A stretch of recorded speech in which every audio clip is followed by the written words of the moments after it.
So that is a new technique which is actually involved in recent in ArcGIS Pro, which I just going to show you. So that is a kind of a raster analytic process. Means if you see, there is a various terms where actually I didn't make any presentation today because I have very less time, and I just studied this and I got it no. So I thought it will be very useful to all to share. So that's why I'm just showing you, because see, this is actually whenever we are handling a large kind of raster data sets. Okay, so that time what we required. We require fast processing steps. Okay, but the problem is we are not.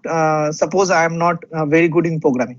Okay, so but still I want to process a large amount of the data sets and so many steps like whenever we are doing some, suppose I'm just going to show you, suppose NDWI technique. Okay, so to doing NDWI technique, what we are actually doing, we started from satellite data download. Okay, so after downloading, what we are going to do, after downloading, suppose I am going to do masking over my image. Okay, and after masking, what I did, after masking, I will go for the atmospheric corrections over my image. And after atmospheric corrections, what I'm going to take, I will going to take only those bands which is required to calculate, suppose NDSI or NDWI, whatever it is, whatever indices I want to calculate, I'm going to select only those bands.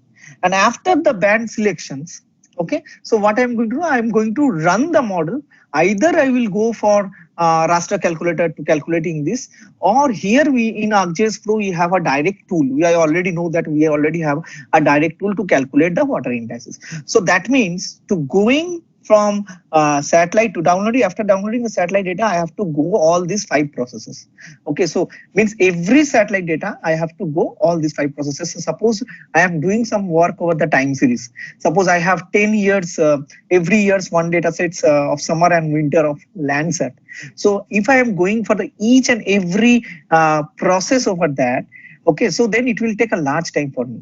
So what is the, if you see some lecture over the big data analysis, so what the big data sets is actually telling about.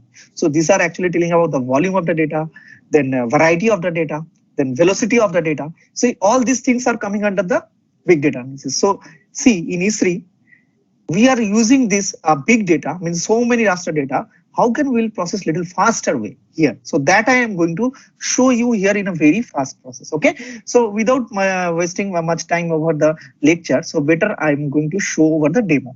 So here I have suppose one satellite image. So what I am going to do, I will show you the steps, how the process individual data, and then how can we will make this process as an automation.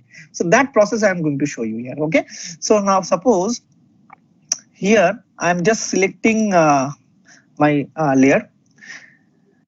Okay, so this is the first raw satellite image. So suppose in case I want to do some process over it, so what I'm told, so first you have to you have to a raster function calculation. Okay, so here under systems, you have to go to raster function systems. So here you can type, suppose first steps which I'm going to do, that is masking. Okay, so masking is, there's a black pixels value will be there. So that I'm going to remove.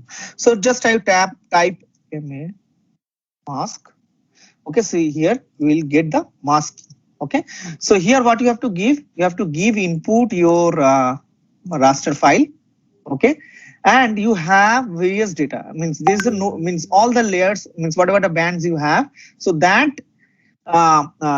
bands you will found it here. So to doing the masking over, so every band you have to do mask. So for that you have to type 0 value for each band.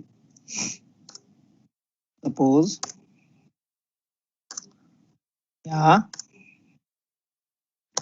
okay, I put 0 value for each mask. Okay, so then I will create a new layer. So all these functions I run over the raster functions. Okay, so here after masking, so what I want, suppose I want to, suppose this is the I want to create the FCC. Is what I'm going to do, I'm going to do over, suppose atmospheric correction process over here. So these are the actually basic steps of the image processing. So what I'm going to do, I am just going to say apparent app. Yeah. apparent reflectance. Okay, so I'm just selecting it here. So I will run this apparent reflectance over what? Over my mask data. So I will select this. Okay, I will put inside input as a this. Okay, and then what I have to do, see, this is the gain and bias value. This is actually the value which is already written from means already taken from your metadata value. Okay, so if you see each band, you have a separate gain and bias value, which is we called as a additive band factor, and as is another is one is additive, what is multiple band factor. Okay, so these two factor you will get from a metadata. I will show you from where you will get. So any satellite image Landsat, if you just open here. Okay, so here under here you have a this file mtl.txt. So open this file. So here you will get all those values here. Okay, that mltl.txt value. So you will get additive band factor value is a radiance. This is a reflectance. Okay, so both factor value you will found it from here. Okay, so this is the value which is written there directly. Even if you see here, this is the sun elevation angle. So if you just type here Control F SUN, enter. So he will found, see, sun elevation value 65.553. So that also it will automatically read in it here.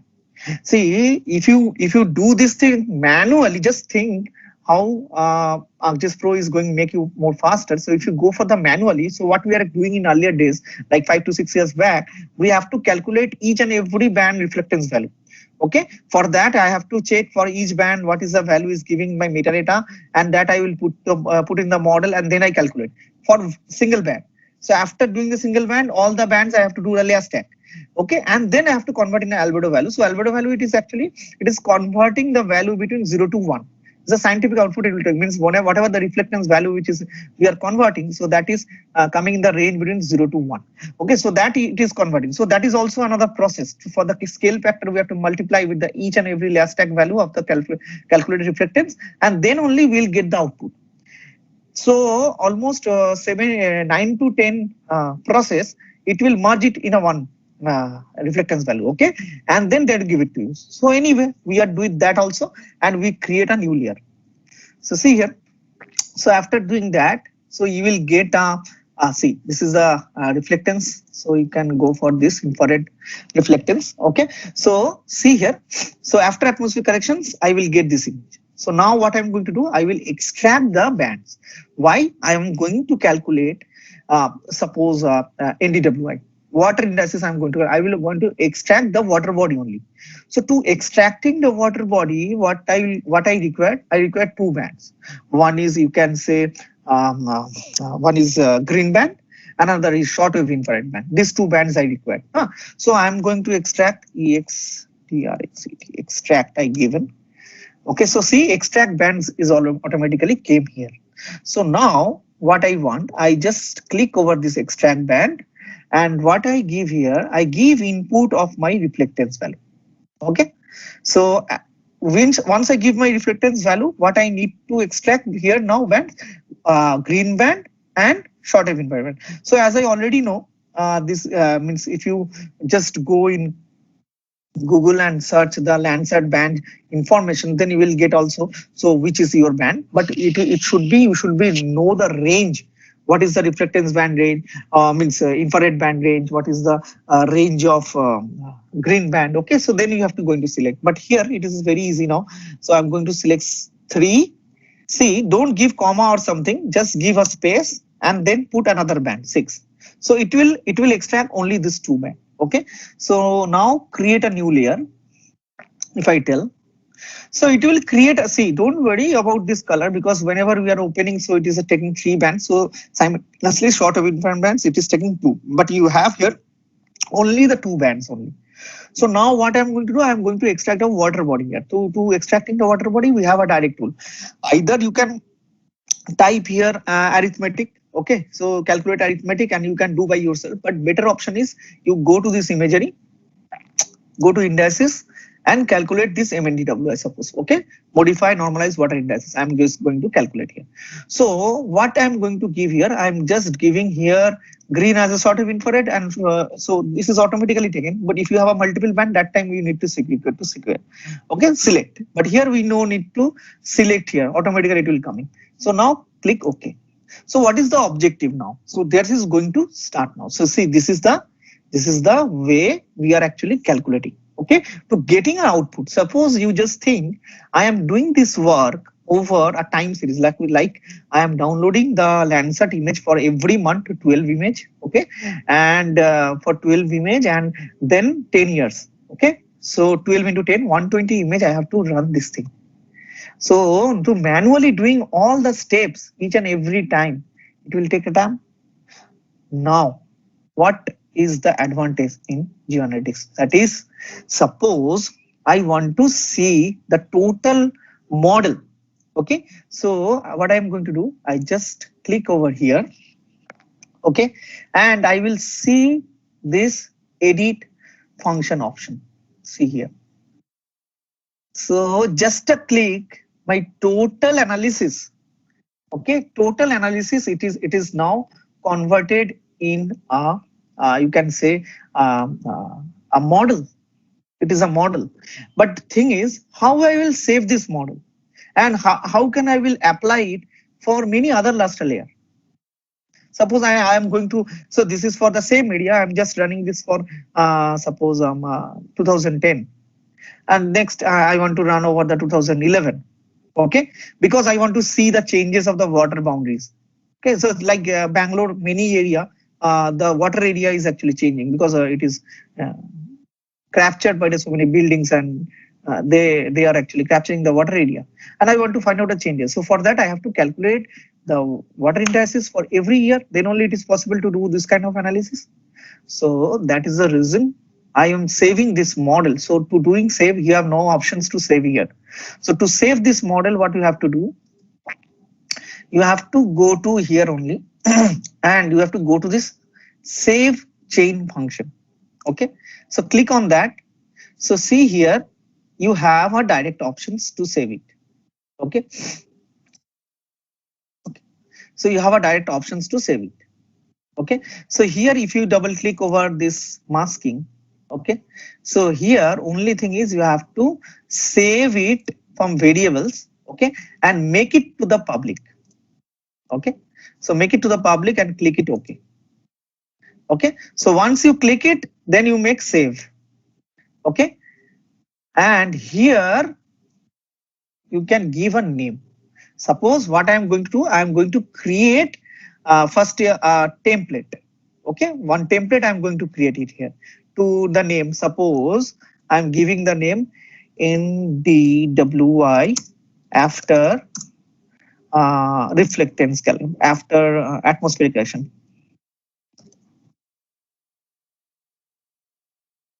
Correction.